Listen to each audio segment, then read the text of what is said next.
Welcome to Homeschool Moms Unfiltered. We are your messy, imperfect homeschool mom friends. I am your host, Megan, and this is my amazing co-host. Hi, I'm Amanda. Hello and welcome. So, all right, we are going to be wrapping up 2024 with some short but sweet episodes. And this one is going to be on reading challenges.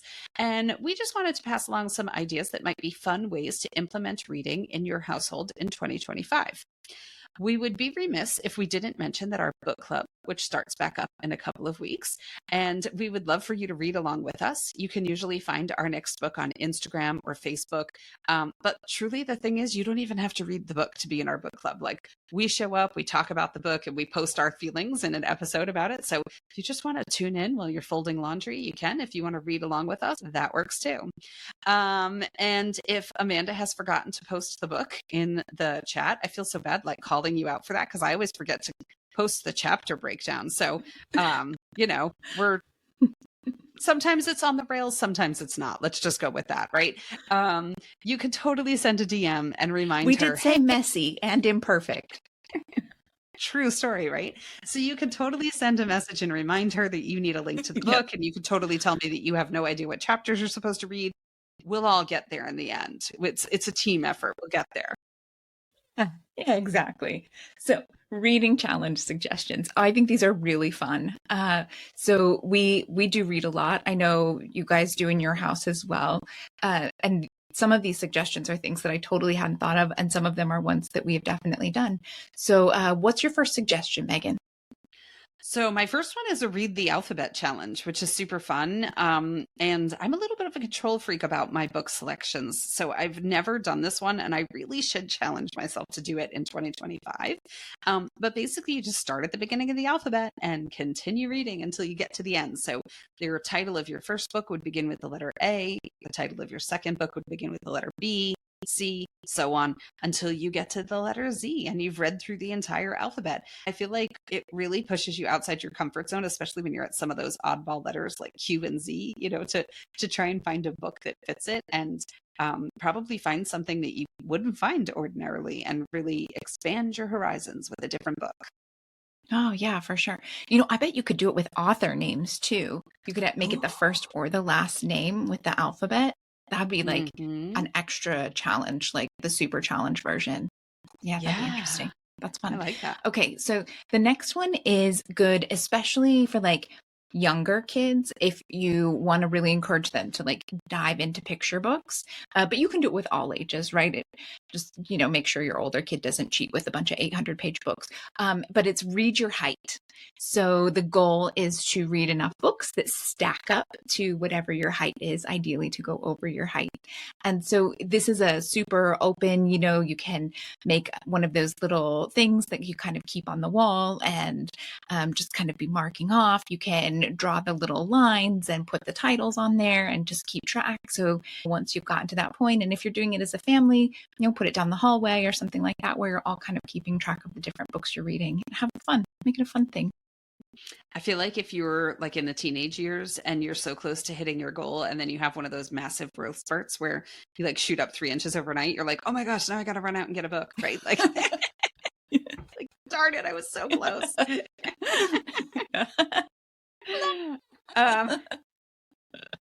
The next one is to create a reading journal. And I've seen some really fun templates online that you can print out where you put the name of the book and you give it 5 stars or 4 stars, or you kind of color them in. Some of the templates have a little thing where you can print off a miniaturized color copy of the cover and glue that into your journal. And then, journal what you liked about the book, what you didn't love about the book, and things like that. And to just kind of look back, because I think sometimes you look back towards the beginning of the year and it feels like light years ago. And you realize, holy cow, I've read so much during the year and that feels like so long ago. So it's kind of nice to have that visual representation of what you've accomplished. Yeah. That is fun. Not really my style. I'm terrible at journaling, as we've talked about, but I could totally see how I have some friends that would really dig that. So my next suggestion is book bingo, right? You can create a bingo card with various criteria.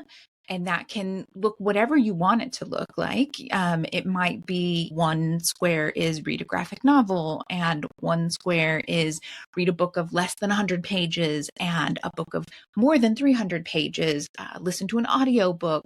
It can include whatever you want, and you just start out by working towards a bingo. Then eventually you're working towards a whiteout, and just that bingo gamified version of a reading challenge might work really well in your house, especially if you have readers who are not quite as excited about this idea of a 2025 book challenge. We have a couple examples. We will try to remember to put them up at around the same time so you can have a visual and kind of get your brainstorming going. Absolutely.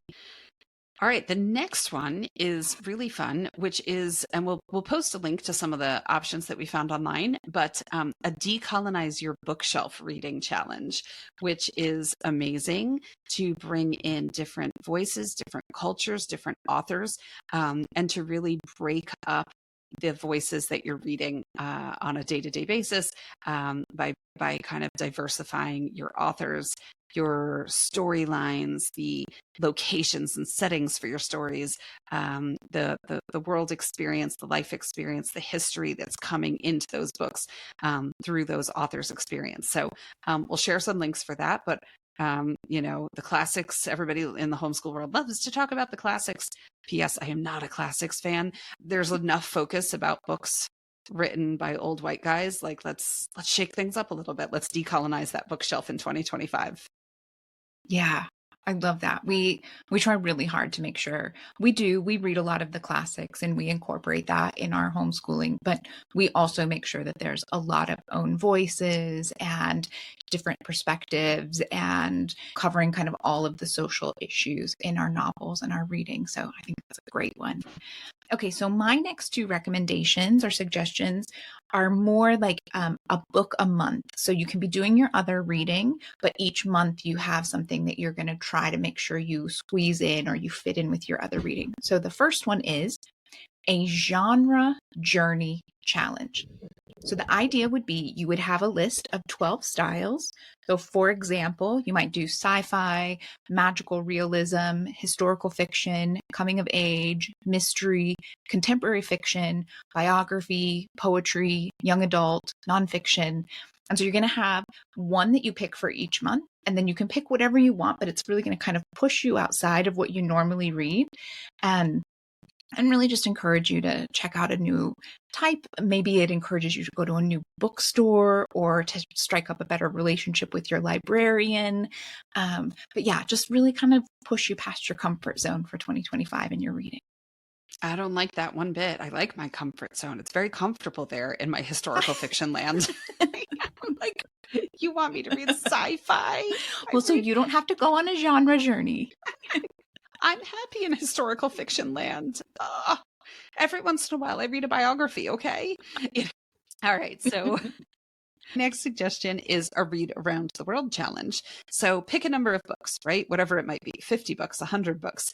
Some of that will depend on the age of your learner and how long the books are, right? But pick a number that's not too comfortable, but not too unattainable, right? Like something that's a stretch goal. Then read a book that is set in a different country until you've hit your number goal. So you might read a story about, what's that book? It's got night in the title. Oh, goodness.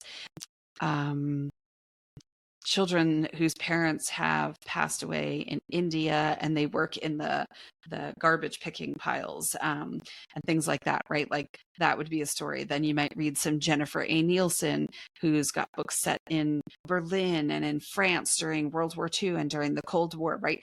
Bounce around in all those different places and really start to get a feel for different periods in history, different geographic locations through the Read Around the World challenge. It'll be fun.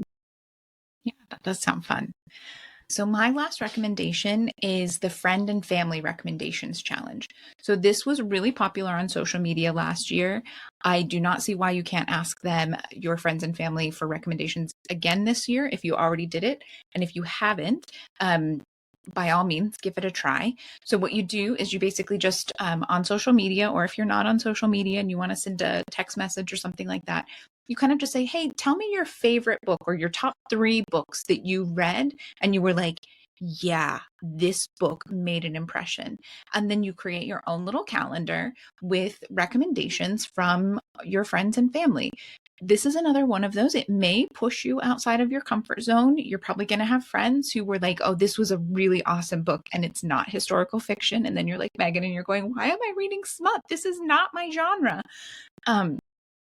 But it's a great way to connect with people. And like I said, it was super popular on social media last year. My friends are still kind of posting like, oh, I finished my 11th month of the friends and family reading challenge. So give it a go. Nice. That does sound like fun. I like it. My mom and I share an Audible account, which is not illegal in any way because my parents have lived with us for in same household as the Amazon rule. But yeah, we both enjoy the same kind of stuff. So I'll go into Audible to see what's new. She gets the daily deals and the book club and all that kind of stuff, and will like download all kinds of new stuff. So I get my friends and family recommendations downloaded directly into my Audible, which is pretty handy. So I laugh because Winston and I share an Audible account or a Kindle Unlimited account. And my 10-year-old is still very much at the point of like, oh, why I don't want a book with kissing. And then I've got like pretty hardcore smut. Like we're not doing like closed door business over here. There's no point in that. I'll always be like, did you get a bunch of new books? Like, yeah, just scroll past them. Your new Lost Cities is in there. It's fine.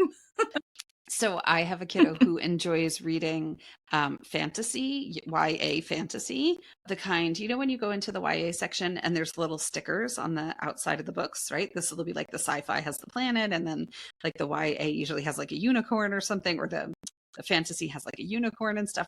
And like he scans the shelf and looks for those unicorn books, right? So we moved at one point, I think it was when we moved to North Carolina, and we were trying to figure out the new library system. And he had typed in fantasy like on the computer to try to search for something. And oh my goodness, the results that he got back were not the YA fantasy books about dragons that he was hoping for. It was quite an eye-opening search result for him. A lot of fairy smut. Yeah. We were laughing so Dragons and fairies. So maybe that's a book challenge for you. I like it. We were talking the other night in our Patreon Mom's Night Out about having like affinity groups for people who love historical fiction, right? And you could come together and swap books and discuss books and stuff like that. So it might come in the future. You never know. I like it. Well, that just about wraps us up for this Unfiltered Bite. However, speaking of Patreon, we wanted to remind you that our memberships are on sale. It's the holiday season, and you're out there taking care of everybody else and making sure everybody has the gifts they need and the foods they want and all that kind of stuff for your celebrations. And you deserve a treat too. So through January 4th, 2025, our memberships are 50% off your first month. You can use the code BITE50. BITE 50 at checkout.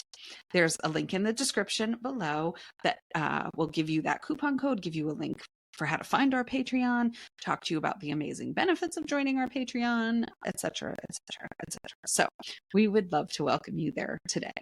But that is all for us. So also come join our Facebook group, Homeschool Moms Unfiltered on Facebook. We can continue talking about ways to make reading fun and homeschooling and life in general. So we hope to see you there. In the meantime, happy homeschooling. Yeah, have a great one.